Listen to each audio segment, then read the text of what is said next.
حاجات ما تعرفهاش عن فيلم سهر الليالي.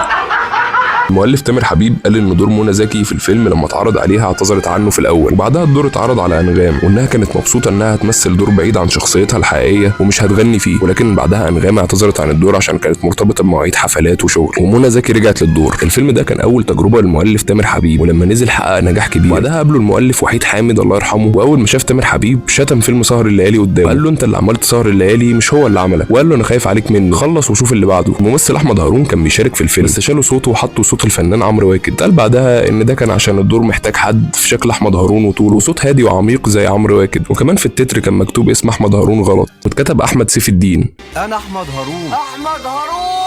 واحمد هارون في اخر لقاءاته قال ان في فنان شايف نفسه احسن حد بيركب خيل في العالم، كان عاوز يعمل مشاهد بتاعه الخيل بدل احمد هارون ويطلع بظهره ويتكتب له شكر على التتر. احمد هارون قال للمخرج هو كده الدور بتاعي هيبقى فاضل فيه ايه؟